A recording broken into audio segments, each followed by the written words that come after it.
In a cramped room under the roofs of St. Petersburg lived a young man named Rodion Raskolnikov. Once a student, now poor and isolated, he wanders the city burdened by hunger, pride, and an idea that refuses to leave his mind. He believed that some people are meant to obey the law and others are meant to rise above it. This belief will soon push him towards a decision that changed everything. And this is where our story truly begins. On an exceptionally hot evening early in July, a young man came out of the garret in which he lodged in S Place and walked slowly, as though in hesitation, towards K Bridge. He had successfully avoided meeting his landlady on the staircase.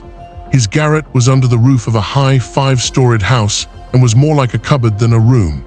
The landlady who provided him with garret, dinners, and attendance lived on the floor below, and every time he went out he was obliged to pass her kitchen, the door of which invariably stood open. And each time he passed, the young man had a sick, frightened feeling which made him scowl and feel ashamed. He was hopelessly in debt to his landlady and was afraid of meeting her. This was not because he was cowardly and abject, quite the contrary, but for some time past he had been in an overstrained, irritable condition, verging on hypochondria.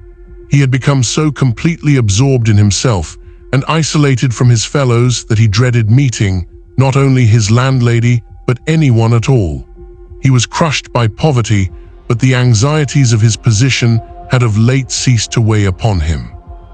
He had given up attending to matters of practical importance. He had lost all desire to do so.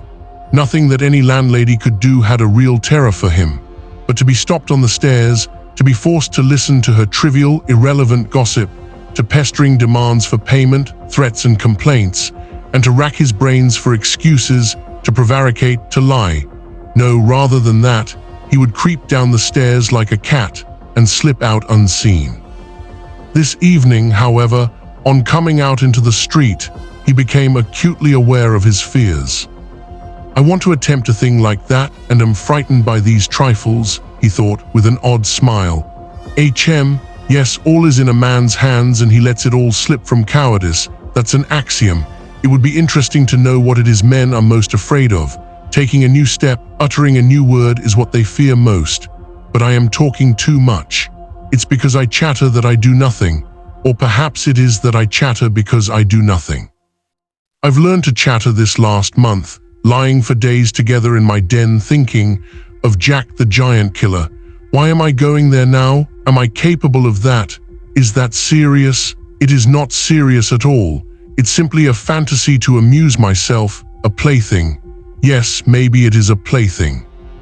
The heat in the street was terrible, and the airlessness, the bustle and the plaster, scaffolding, bricks, and dust all about him, and that special Petersburg stench, so familiar to all who are unable to get out of town in summer, all worked painfully upon the young man's already overwrought nerves.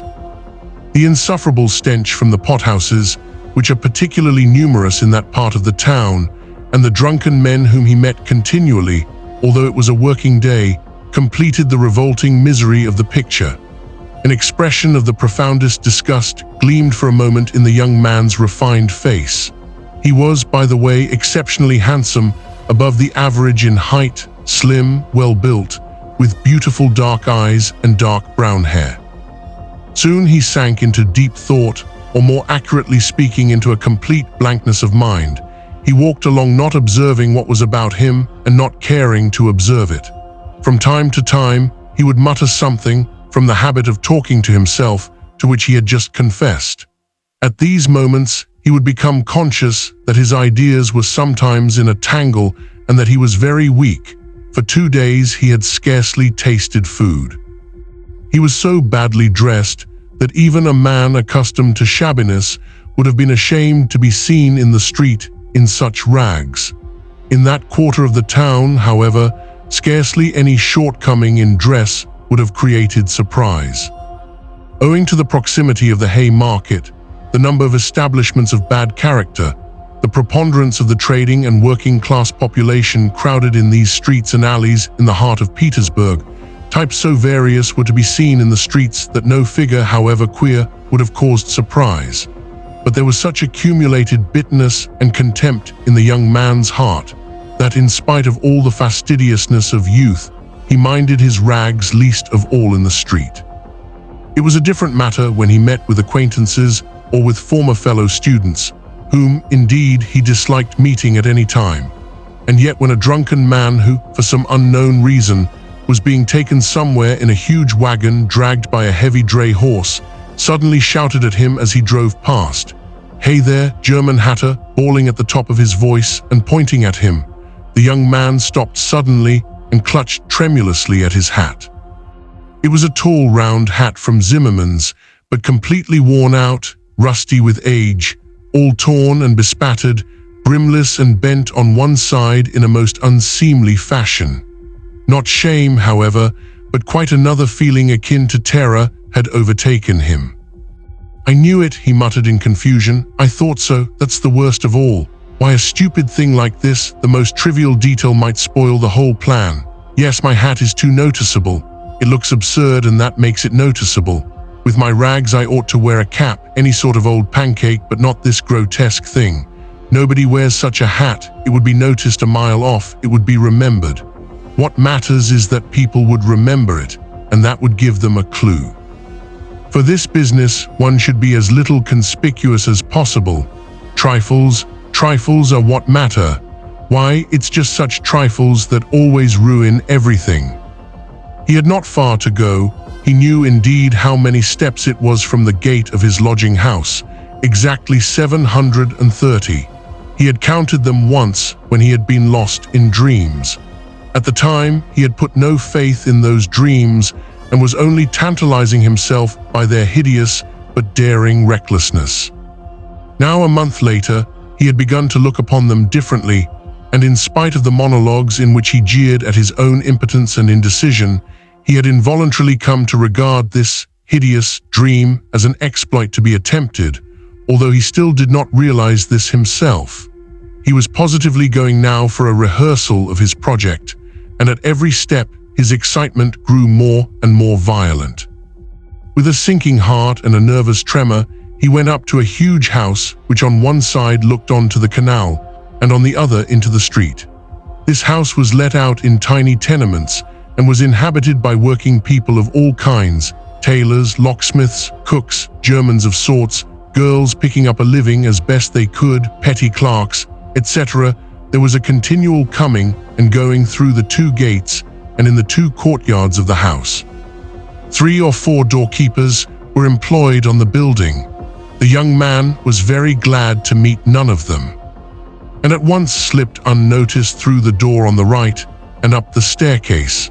It was a back staircase, dark and narrow, but he was familiar with it already and knew his way, and he liked all these surroundings. In such darkness, even the most inquisitive eyes were not to be dreaded. "If I am so scared now, what would it be if it somehow came to pass that I were really going to do it?" He could not help asking himself as he reached the 4th story. There his progress was barred by some porters who were engaged in moving furniture out of a flat. He knew that the flat had been occupied by a German clerk in the civil service and his family.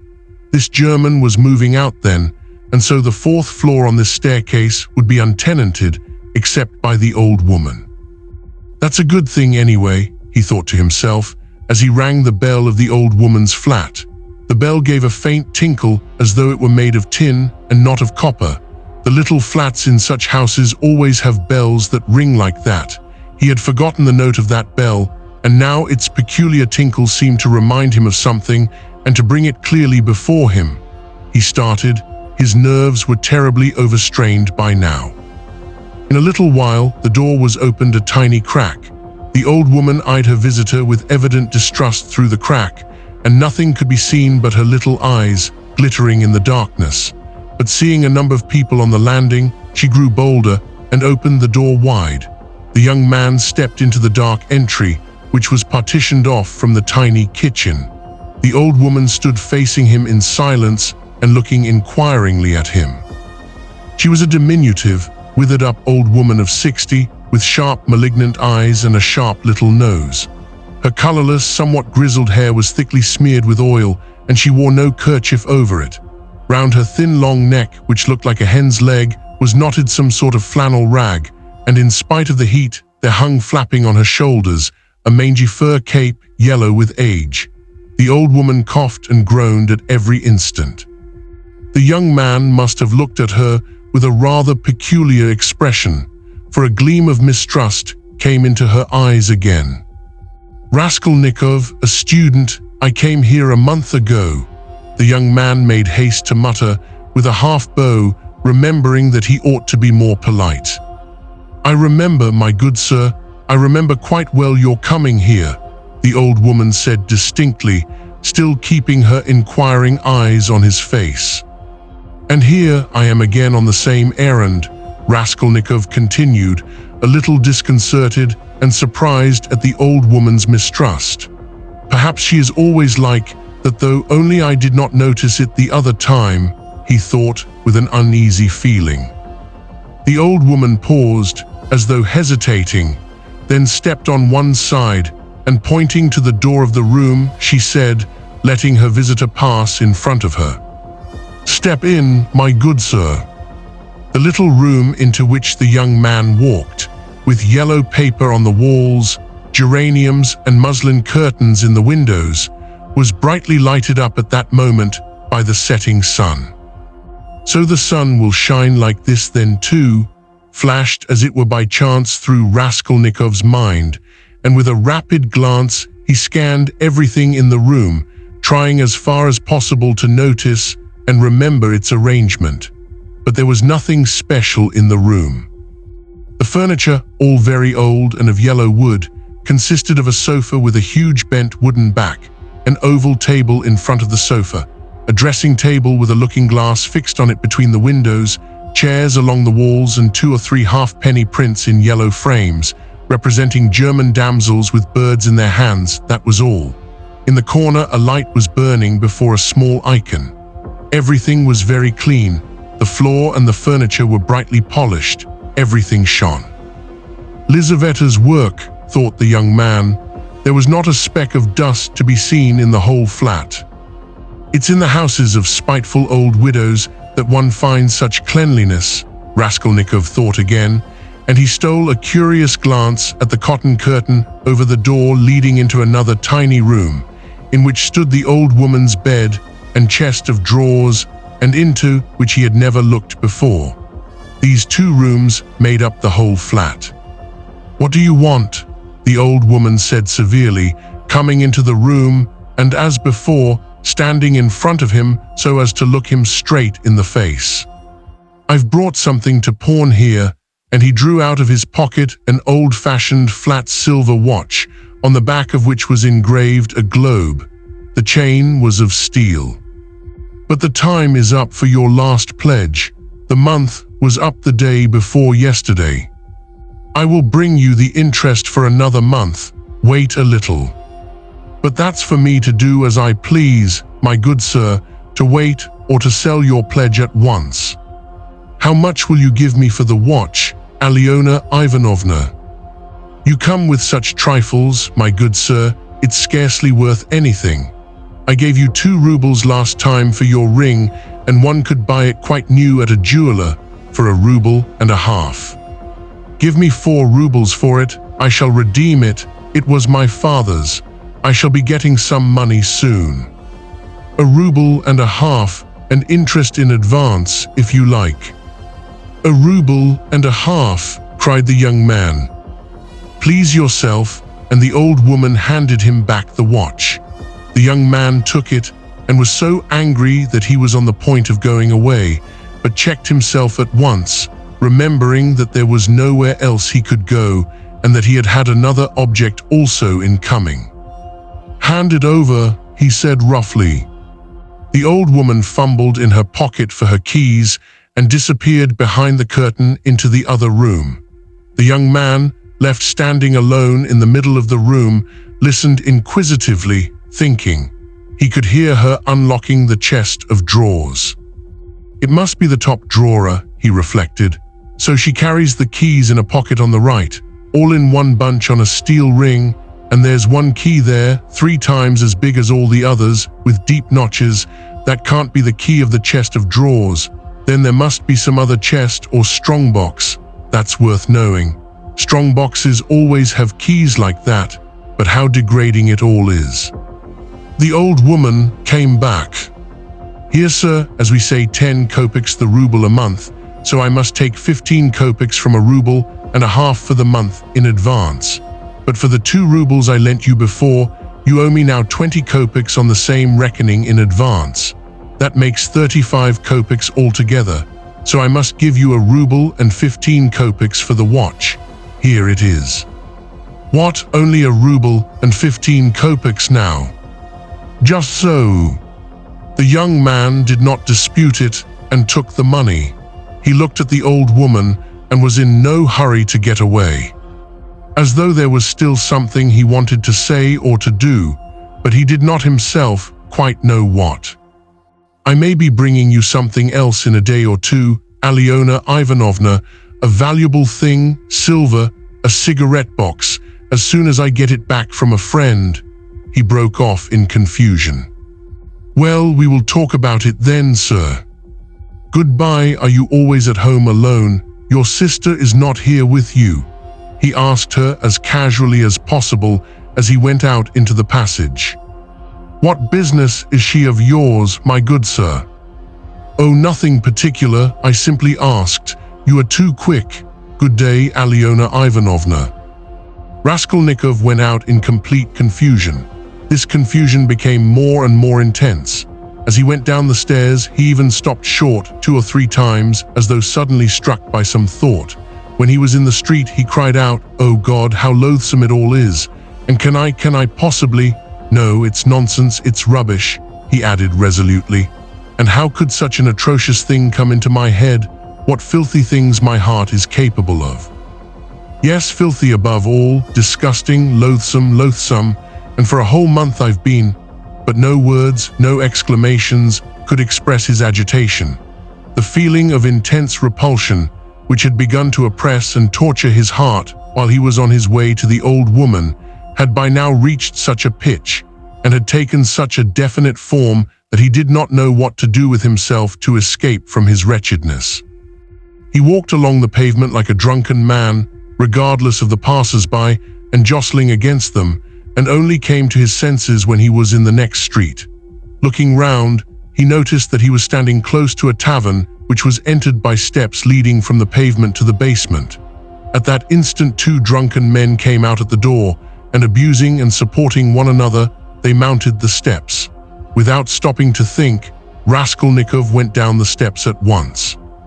Till that moment he had never been into a tavern, but now he felt giddy and was tormented by a burning thirst. He longed for a drink of cold beer and attributed his sudden weakness to the want of food. He sat down at a sticky little table in a dark and dirty corner, ordered some beer, and eagerly drank off the first glassful. At once he felt easier, and his thoughts became clear. "All that's nonsense," he said hopefully, "and there is nothing in it all to worry about. It's simply physical derangement. Just a glass of beer, a piece of dry bread, and in one moment the brain is stronger, the mind is clearer, and the will is firm. Phew, how utterly petty it all is." But in spite of this scornful reflection, he was by now looking cheerful, as though he was suddenly set free from a terrible burden, and he gazed round in a friendly way at the people in the room. But even at that moment, he had a dim foreboding that this happier frame of mind was also not normal. There were few people at the time in the tavern. Besides the 2 drunken men he had met on the steps, a group consisting of about 5 men and a girl with a concertina had gone out at the same time. Their departure left the room quiet and rather empty. The persons still in the tavern were a man who appeared to be an artisan, drunk, but not extremely so, sitting before a pot of beer, and his companion, a huge, stout man with a grey beard, in a short, full-skirted coat. He was very drunk, and had dropped asleep on the bench. Every now and then, he began as though in his sleep, cracking his fingers, with his arms wide apart and the upper part of his body bounding about on the bench, while he hummed some meaningless refrain, trying to recall some such lines as these. His wife a year he fondly loved. His wife a year he fondly loved. Or suddenly waking up again, walking along the crowded row. He met the one he used to know. But no one shared his enjoyment. His silent companion looked with positive hostility and mistrust at all these manifestations. There was another man in the room who looked somewhat like a retired government clerk. He was sitting apart, now and then sipping from his pot and looking round at the company. He, too, appeared to be in some agitation. What you've just heard is only the beginning of Raskolnikov's descent. In the next part, his thoughts grow darker, his choice more dangerous, and the line between reason and madness begin to blur.